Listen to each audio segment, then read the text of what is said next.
بسم الله الرحمن الرحيم نحمده ونصلي ونسلم على رسوله الكريم أما بعد.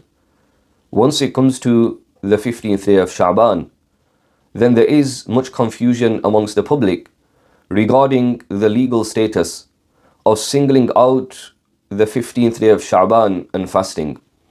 Insha'Allah ta'ala, in this short clip, I wish to expound upon this matter in a simple and easy to understand manner. Regarding fasting on the 15th of Shaban exclusively, we only find one hadith of the Prophet sallallahu alaihi wasallam, and this hadith has been recorded by many scholars within their collections of ahadith. From amongst them, Imam Ibn Majah rahmatullahi alayhi is worthy of mentioning. He has recorded this narration within his Sunan. This hadith is such that the Prophet ﷺ directs a few instructions to ourselves. And one of these instructions is Sumu Naharaha, to fast on the 15th day of Shaban. Once it comes to the grading of this hadith, some people are of the understanding that it is a fabrication.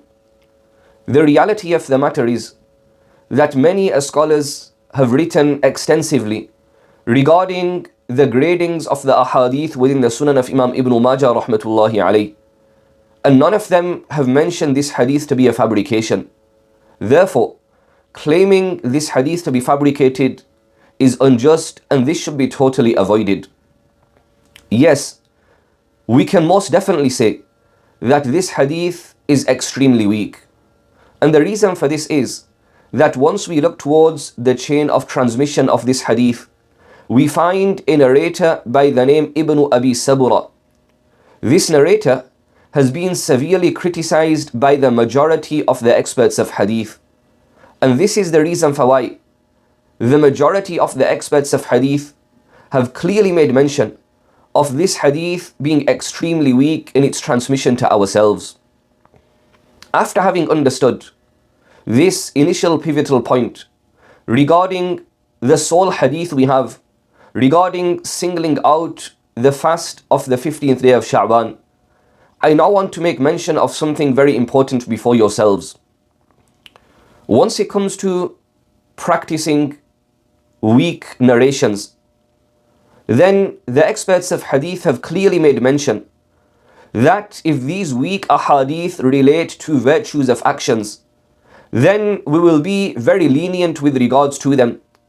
We will not approach them with the harshness and the strictness we approach a hadith regarding rulings with.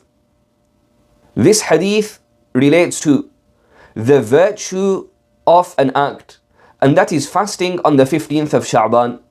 Therefore, we will take on board the approach and the methodology of the experts of hadith, and we will take away the usual harshness and the usual strictness we have, and now deal with this hadith with much greater leniency.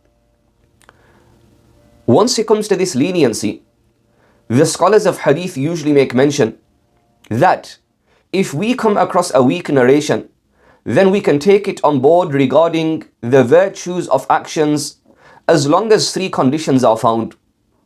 The first condition they mention is that the hadith is not extremely weak. Yes, it can be weak. The second condition is that the act mentioned within the hadith, the point mentioned within the hadith, it does not conflict with a general principle of the Sharia. And the third final condition they usually mention is that when a person practices and executes that which has been mentioned within the weak narration, he does not intend it has been established from the Prophet sallallahu alaihi wasallam. Rather, he intends that act to be praiseworthy.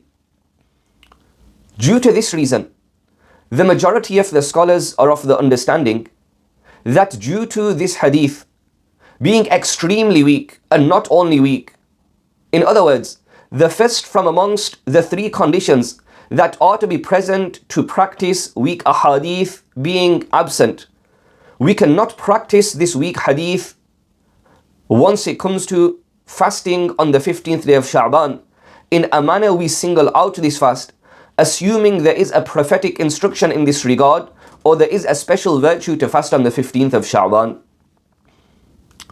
Alongside this, I want to mention that we do have other scholars who again are high in caliber. Their understanding is that the first condition is not that the hadith cannot be extremely weak. Rather, the first condition is that the hadith is not fabricated. If we take this understanding on board, then this hadith is extremely weak, it is not fabricated. And according to the second group of scholars, we can then implement this hadith once it comes to singling out the 15th day of Shaʻbān and fasting. This difference between both groups of scholars is a difference regarding the principle.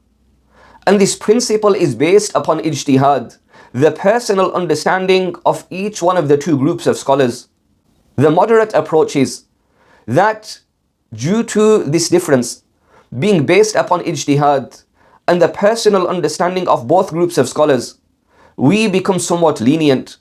Those who follow scholars who are of the understanding that this narration is extremely weak, therefore we will not take it on board, they may overlook the virtue of fasting on the 15th day of Shaʻbān. And those who follow scholars who are of the understanding that this hadith is not fabricated due to it being extremely weak, we can still take it on board in order to take a virtue of the 15th day of Shaʻbān once it comes to its fast, then they may follow such scholars. There is no need to create confusion in the masses in this regard. We should follow the scholars we have trust in, and we should bring about strictness and harshness regarding ourselves when there is such a difference of opinion. We shouldn't belittle others, and we should not accuse others. May Allah Ta'ala grant us all a sound understanding. وآخر دعوانا أن الحمد لله رب العالمين.